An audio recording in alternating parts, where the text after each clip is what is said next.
Potter and the Sorcerer's Stone by J.K. Rowling. Chapter 1, The Boy Who Lived. Mr. and Miss Dursley of number 4 Privet Drive were proud to say that they were perfectly normal. Thank you very much. They were the last people you'd ever expect to be involved in anything strange or mysterious, because they just didn't hold with such nonsense. Mr. Dursley was the director of a firm called Grunnings, which made drills. He was a big, beefy man with hardly any neck, although he did have a very large mustache.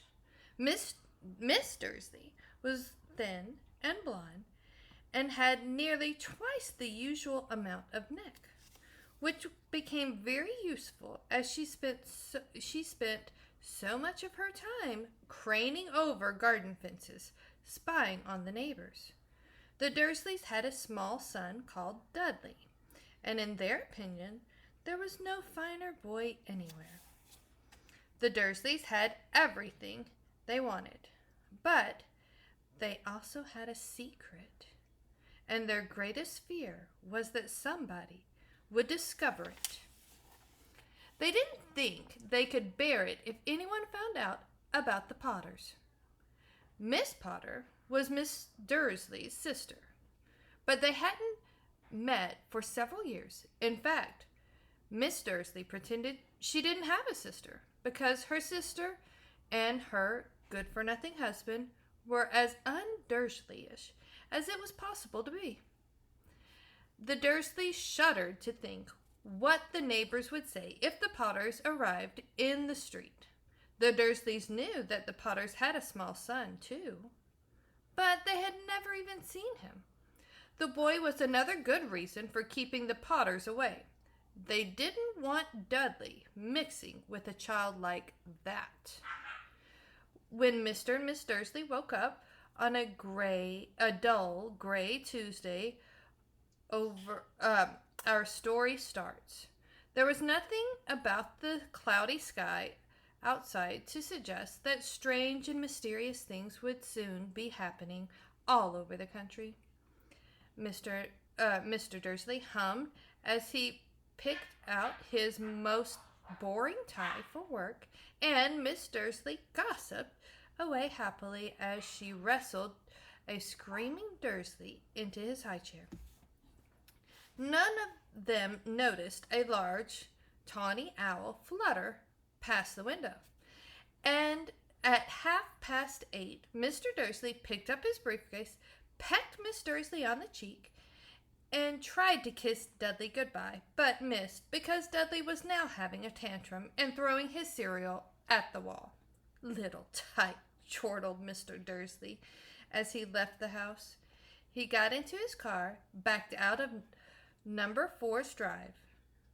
It was on the corner of the street that he noticed the first sign of something peculiar. A cat reading a map. For a second, Mr. Dursley didn't realize what he had seen. Then he jerked his head around and looked again. There was a tabby cat standing on the corner of Privet Drive, but there wasn't a map in sight. What could he have been thinking of? It must have been a trick of the light. Mr. Dursley blinked and stared at the cat. It stared back. As Mr. Dursley drove around the corner and up the road, he watched the cat in his mirror. It was now reading the sign that said Privet Drive. No, looking at the sign. Cats couldn't read maps or signs. Mr. Dursley gave himself a little shake and put the cat out of his mind. As he drove towards town, he thought of nothing except a large order of drills that he was hoping to get that day. But on the edge of town, drills were driven out of his mind by something else.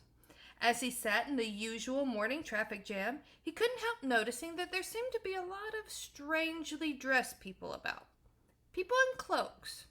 Mr. Dursley couldn't bear people who dressed in funny clothes. The get-ups you saw on young people. Ugh. Oh, he supposed this was some stupid new fashion. He drummed his fingers on the steering wheel, and his eyes fell on a huddle of these weirdos standing quite close by.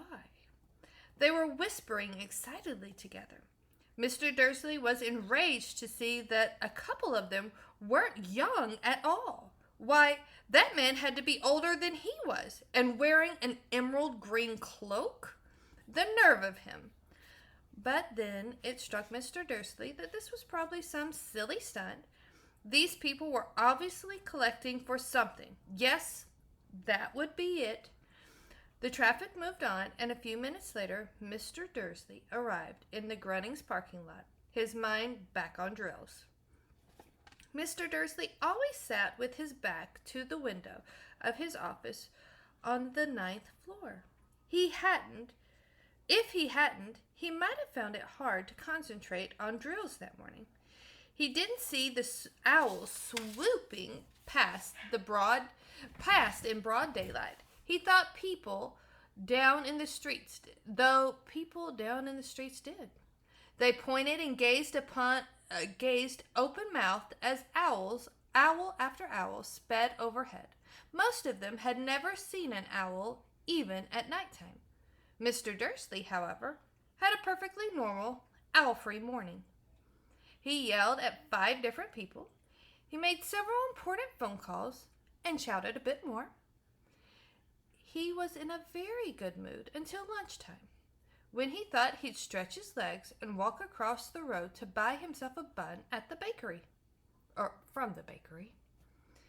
He'd forgotten all about the people in cloaks until he passed a group of them next to the baker's.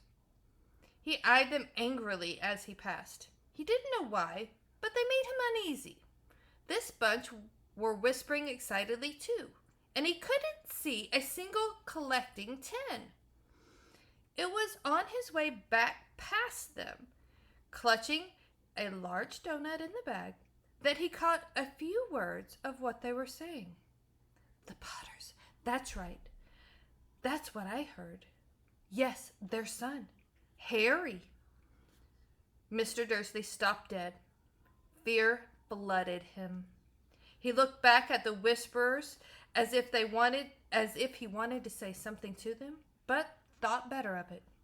He dashed back across the road, hurried up to his office, snapped at his secretary not to disturb him, seized his telephone, and had almost finished dialing his home number when he changed his mind. He put the receiver back down, stroked his mustache, thinking, no, he was being stupid. Potter wasn't such an unusual name. He was sure there were lots of people called Potter who had a son called Harry. Come to think of it, he wasn't even sure his nephew was called Harry. He'd never even seen the boy. It might have been Harvey or Harold. There was no point worrying Mrs. Dursley. She always got so upset at any mention of her sister. He didn't blame her if he'd had a sister like that. But all the same, those people in cloaks.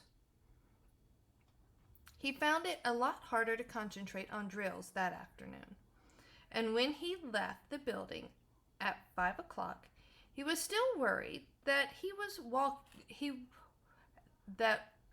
walked straight into someone just outside the door. Sorry, he grunted, as the tiny old man stumbled and almost fell. It was a few seconds before Mr. Dursley realized that the man was wearing a violet cloak. He didn't seem upset at all at being almost knocked to the ground. On the contrary, his face split into a wide smile, and he said in a squeaky voice that made passersby stare, "Don't be sorry, my dear sir, for nothing could upset me today. Rejoice, for you know who has gone at last. Even muggles like yourself should be celebrating this happy, happy day." And the old man hugged Mr. Dursley in the middle and walked off. Mr. Dursley stood rooted to the spot. He had been hugged by a complete stranger. He also thought he had been called a muggle, whatever that was. He was rattled. He hurried to his car and set off for home, hoping he was imagining things, which he had never hoped before, because he didn't approve of imagination. But as he pulled into the driveway of number 4, the first thing he saw, and it didn't improve his mood, was the tabby cat he'd spotted that morning. It was now sitting on his garden wall. He was sure it was the same one. It had the same markings around its eyes. "Shoo!" said Mr. Dursley loudly. The cat didn't move. It just gave him a stern look. Was this normal cat behavior? Mr. Dursley wondered. Trying to pull himself together, he let himself into the house. He was determined not to mention anything to his wife. Miss Dursley had a nice, normal day. She told him over dinner about Miss Next Door's problems with her daughter and how Dudley had learned a new word, won't. Mr. Dursley tried to act normal. When Dudley had been put to bed, he went into the living room in time to catch the last report on the evening news. And finally, bird watchers everywhere have reported that the nation's owls have been behaving very unusual today. Although owls are normally hunt at night and are hardly ever seen in the daylight, there have been hundreds of sightings of these birds flying in every direction since sunrise. Experts are unable to explain why the owls have suddenly changed their sleeping pattern. The newscaster again allowed himself a grin. Most mysterious. And now, over to Jim McGuffin with the weather. Going to be any more showers of owls tonight, Jim? Well, Ted, said the weatherman, I don't know about that, but it's not only the owls that are acting oddly today. Viewers as far apart as Kent, Yorkshire, and Dundee have been phoning in to tell me that instead of rain that I promised yesterday, there have been a downpour of shooting stars. Perhaps people have been celebrating bonfire night early. It's not until next week, folks. But I can promise a wet night tonight. Mr. Dursley sat frozen in his armchair. Shooting stars all over Britain? Owls flying by daylight? Mysterious people in cloaks all over the place? And a whisper about the Potters? Miss Dursley came into the living room carrying 2 cups of tea. It was no good. He'd have to say something to her. He cleared his throat nervously. Petunia, dear, you haven't heard from your sister lately, have you? As he had expected, Miss Dursley looked shocked and angry. After all, they normally pretended she didn't have a sister. No, she said sharply. Why? Funny stuff on the news, said Mr. Dursley. Mr. Dursley mumbled. Owls, shooting stars. And there were a lot of funny-looking people in town today. So? Snapped Miss Dursley. Well, I thought maybe it was something to do with, her crowd. Miss Dursley sipped her tea through pursed lips. Mr. Dursley wondered whether he'd dare tell her he'd heard the name Potter. He decided he didn't dare. Instead, he said, as casual as he could, their son. He's about Dudley's age now, wouldn't he? He'd be about Dudley's age now, wouldn't he? I suppose so, said Miss Dursley stiffly. What's his name again? Howard, isn't it? Harry. Nasty common name, if you ask me. Oh, yes, said Mr. Dursley, his heart sinking horribly. Yes, I quite agree. He didn't say another word on the subject as they went upstairs to bed.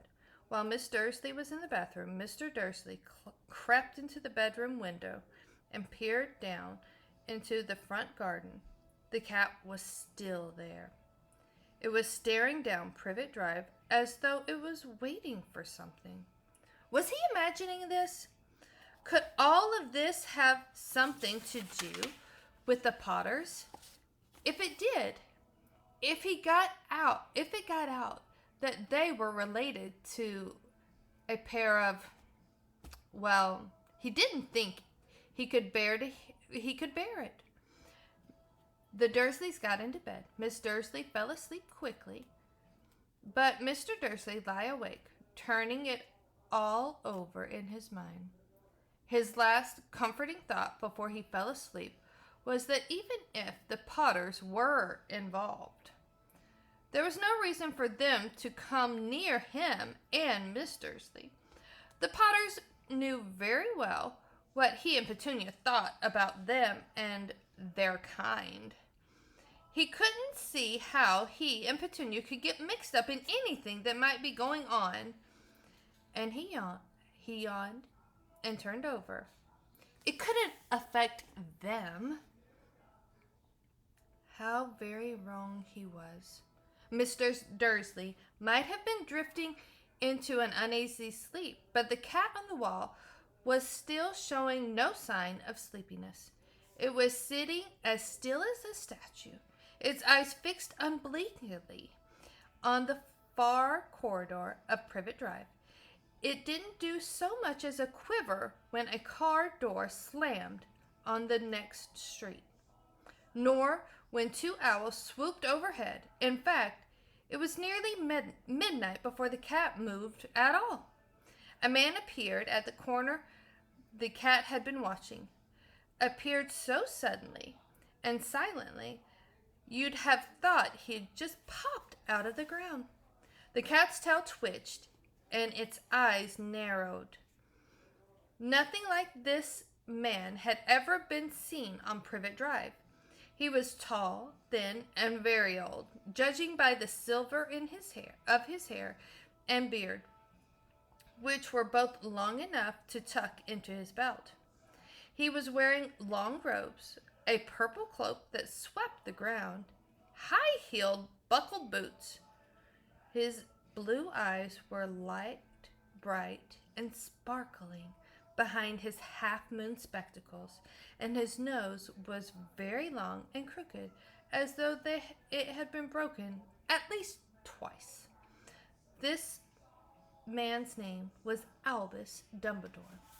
Albus Dumbledore didn't seem to realize that he had just arrived in the street where everything from his name to his boots was unwelcome. He was busy rummaging in his cloak, looking for something, but he didn't seem to realize that he was being watched, because he looked up suddenly at the cat, which was still staring at him from the other end of the street. For some reason, the sight of the cat seemed to amuse him. He chuckled and muttered, "I should have known." He found what he was looking for in his inside pocket. It seemed to be a silver cigarette lighter. He flicked it open, held it up in the air, and clicked it. The nearest street lamp went out with a little pop. He clicked it again. The next lamp flickered into darkness. 12 times he clicked the put outer, until the only lights left were on the whole street were two tiny pinpricks in the distance, which were the eyes of the cat watching him. If anyone looked out of their window now, even beady-eyed Miss Dursley wouldn't be able to see anything that was happening down on the pavement.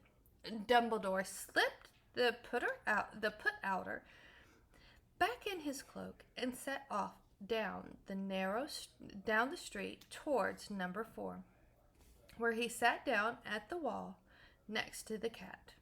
He didn't look at it, but after a moment he spoke to it. "Fancy seeing you here, Professor McGonagall." He turned with a smile to the tabby, but it had gone. Instead, he was smiling at a rather severe-looking woman who was wearing square glasses, exactly the shape of the marking the cat had around its eyes. She, too, was wearing a cloak, an emerald one. Her black hair was drawn tight into a bun. She looked distinctly ruffled. "How did you know it was me?" she asked. "My dear Professor, I've never seen a cat sit so stiffly." "You'd be stiff if you'd been sitting on a brick wall all day," said Professor McGonagall. "All day? When you could have been celebrating. I must have passed a dozen feasts and parties on my way here." Professor McGonagall sniffed angrily. "Oh, yes, everyone's celebrating, all right," she said impatiently. "You'd think they'd be a little more careful, but no. Even the Muggles have noticed something's going on. It was on their news." She jerked her head back at the Dursleys' dark living room window. "I heard it. Flocks of owls, shooting stars. Well, they're not completely stupid. They were bound to notice something. Shooting stars down in Kent. I bet that was Deedlius Digley. He never had much sense." "You can't blame them," said Dumbledore gently. "We've had precious little to celebrate for 11 years. "I know that," said Professor McGonagall irritably. "But that's no reason to lose our heads. People are being downright careless. Out on the streets in broad daylight, not even dressed in Muggle clothes, swapping rumors." She threw a sharp sideways glance at Dumbledore here, as though hoping he was going to tell her something. But he didn't. So she went on. "A fine thing it would be if, on the very day you-know-who seemed to have disappeared at last, the Muggles found out about us all. I suppose he really has gone, Dumbledore." "It certainly seems so," said Dumbledore. "We have much to be thankful for. Would you care for a lemon drop?" "A what?" "A lemon drop. They're a kind of Muggle sweet I'm rather fond of." "No, thank you," said Professor McGonagall coldly, as though she didn't think this was the moment for lemon drops. "As I say, even if you-know-who has gone, my dear Professor, surely a sensible person like yourself can call him by his name. All this you-know-who nonsense. For 11 years I have been trying to persuade people to call him by his proper name, Voldemort." Professor McGonagall flinched, but Dumbledore, who was sticking 2 lemon drops, seemingly not to notice. "It all gets so confusing if we keep saying you-know-who. I have never seen a reason to be frightened of saying Voldemort's name." "I know you haven't," said Professor McGonagall, sounding half exasperated, half admiring. "But you're different. Everyone knows you're the only one you know. All right, Voldemort was frightened of." "You flatter me," said Dumbledore calmly. "Voldemort had powers I will never have. Only because you're too, noble to use them. It's lucky it's dark. I haven't blushed this much since Madame Pomfrey told me that she liked my new earmuffs." Professor McGonagall shot a sharp look at Dumbledore and said, "The owls are nothing next to the rumor that are flying around. You know what everyone's saying about why he disappeared, about what finally stopped him." It seemed that Professor McGonagall had reached the point she was almost anxious to discuss. The real reason she had been waiting on the cold, hard wall all day, for neither as a cat nor a woman had she fixed Dumbledore with such a piercing stare as she did now. It was plain that whatever everyone was saying she was not going to believe until Dumbledore told her it was true. Dumbledore, however, was choosing another lemon drop and did not answer. "What they're saying," she pressed, "is that last night Voldemort turned up in Godric Hollow. He went up to the Potters. The rumor is that Lily and James Potter that they're dead." Dumbledore bowed his head. Professor McGonagall gasped. "Lily and James? I don't believe it. I didn't want to believe it. Oh, Albus." Dumbledore reached out and patted her on the shoulder. I know, he said heavily. Professor McGonagall's voice trembled as she went on. "That's not all. They're saying he tried to kill the Potter's son, Harry. But he couldn't. He couldn't kill that little boy. No one knows why or how. But they're saying that he couldn't kill Harry Potter. Voldemort's power somehow broke, and that's why he's gone." Dumbledore nodded gloomily. "Yes, it's true," faltered Professor McGonagall. "After all he's done, all the people he's killed, he couldn't kill a little boy? It's just astounding. Of all the things to stop him, but how in the name of heaven did Harry survive?" "We can only guess, Professor Dumbledore," said Professor Dumbledore. "We may never know." Professor McGonagall pulled out a lace handkerchief and dabbed her eyes beneath her spectacles. Dumbledore gave a great sniff as he took a golden watch from his pocket and examined it. It was a very odd watch. It had 12 hands, but no numbers. Instead, little planets were moving around the edges. It must have made sense to Dumbledore, though, because he put it back in his pocket and said, "Hagrid's late. I suppose it was he who told you I'd be here, by the way?"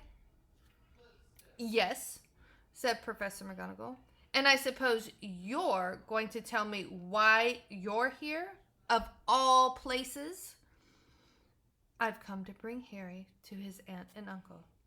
They're the only family he has left now." "You don't mean? You can't mean the people who live here?" cried Professor McGonagall, jumping to her feet, pointing at number 4. "Dumbledore, you can't. I've been watching them all day. You couldn't find 2 people who are less like us. And they've got this son. I saw him kicking his mother all the way up the street, screaming for sweets. Harry Potter come and live here?" "It's the best place for him," said Dumbledore firmly. "His aunt and uncle will be able to explain everything to him when he's older. I've written them a letter." "A letter?" repeated Professor McGonagall faintly, sitting back down on the wall. "Really, Dumbledore, you think you can explain all this in a letter? These people will never understand him. He'll be famous, a legend. I wouldn't be surprised if today was known as Harry Potter Day in the future. There will be books written about Harry. Every child in our world will know his name. Exactly, said Dumbledore, looking very serious over the top of his half-moon glasses. It would be enough to turn any boy's head. Famous before he can walk and talk. Famous for something he won't even remember. Can't you see how much better off he'll be growing up away from all of that until he's ready to take it? Professor McGonagall opened her mouth, changed her mind, swallowed, and said, Yes. Yes, you're right, of course. But how is the boy getting here, Dumbledore? She eyed his cloak suddenly, as though she thought he might be hiding Harry underneath it. Hagrid's bringing him. You think it wise to trust Hagrid with something as important as this? I would trust Hagrid with my life, said Dumbledore. I'm not saying his heart isn't in the right place, said Professor McGonagall grudgingly, but you can't pretend he's not careless. He does tend to... What was that?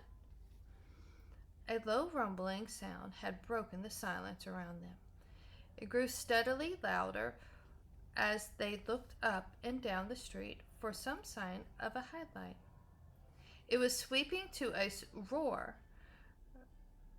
It was swelling to a roar as they both looked up at the sky, and a huge motorcycle fell out of the air and landed on the road in front of them. If the motorcycle was huge, it was nothing to the man sitting astride it. He was almost twice as tall as a normal man and at least 5 times as wide. He looked simply too big to be allowed. And so wild, long tangles of bushy black hair and beard hid most of his face. He had hands the size of trash can lids, and his feet in their leather boots were like baby dolphins. In his vast, muscular arms, he was holding a bundle of blankets. Hagrid, said Dumbledore, sounding relieved. At last. And where did you get that motorcycle? Borrowed it, Professor Dumbledore, sir, said the giant, climbing carefully off the motorcycle as he spoke. Young Sirius Black lent it to me. I've got him, sir. No problems, were there? No, sir. House was almost destroyed, but I got him out all right before the muggles started swarming around. He fell asleep as we were flying over Bristol. Dumbledore and Professor McGonagall bent forward over the bundle of blankets. Inside, just visible, was a baby boy, fast asleep. Under a tuft of jet black hair over his forehead, they could see a curious shaped cut, like a lightning bolt. Is that where... whispered Professor McGonagall. Yes, said Dumbledore. He'll have that scar forever. Couldn't you do something about it, Dumbledore? Even if I could, I wouldn't. Scars can come in handy. I have one above my left knee that is the perfect map of the London Underground. Well, give him here, Hagrid. We'd better get this over with. Dumbledore took Harry in his arms and turned towards the Dursleys' house. Could I say goodbye to him, sir? Said Hagrid. He bent his great shaggy head over Harry and gave him what must have been a very scratchy, whiskery kiss. Then, suddenly, Hagrid let out a howl like a wounded dog. Shh! Hissed Professor McGonagall. You'll wake the muggles. Sorry, sobbed Hagrid, taking out a large spotted handkerchief and burying his face in it. But I can't stand it. Lily and James dead, and poor little Harry off to live with muggles?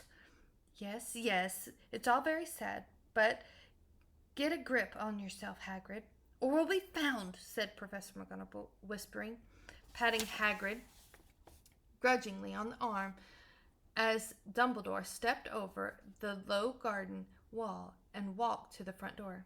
He laid Harry gently on the doorstep, took a letter out of his cloak, tucked it inside Harry's blankets, and then came back to the other two. For a full minute, the three of them stood and looked at the little bundle. Hagrid's shoulders shook. Professor McGonagall blinked furiously, and the twinkling lights that usually shone from Dumbledore's eyes seemed to have gone out. "Well," said Dumbledore finally, "that's that. We've no business staying here. We may as well go and join the celebration." "Yeah," said Hagrid in a very muffled voice. "I best get this bike away. Good night, Professor McGonagall." "Professor Dumbledore, sir." Wiping his streaming eyes on his jacket sleeve, Hagrid swung himself onto the motorcycle and kicked the engine into life. With a roar, it rose into the air and off into the night. "I shall see you soon, I expect, Professor McGonagall," said Dumbledore, nodding to her. Professor McGonagall blew her nose in reply.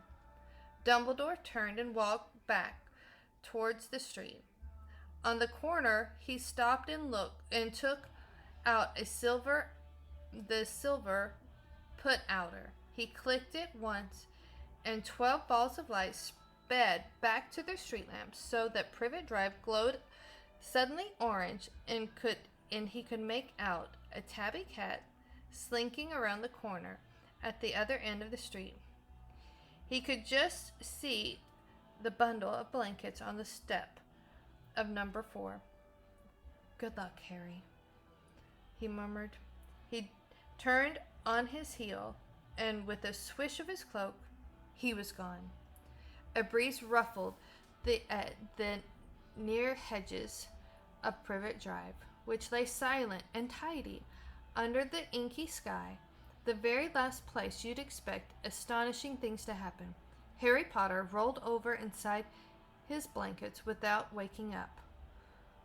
One small hand closed on the letter beside him, and he slept on, not knowing he was special, not knowing he was famous, not knowing he would be woken in a few hours' time by Miss Dursley screaming as she opened the front door to put out the milk bottles, nor that he would spend the next few weeks being prodded and pinched by his cousin Dudley. He couldn't know that in this very moment, people meeting in secret all over the country were holding up glasses and saying in hushed voices, "To Harry Potter, the boy who lived."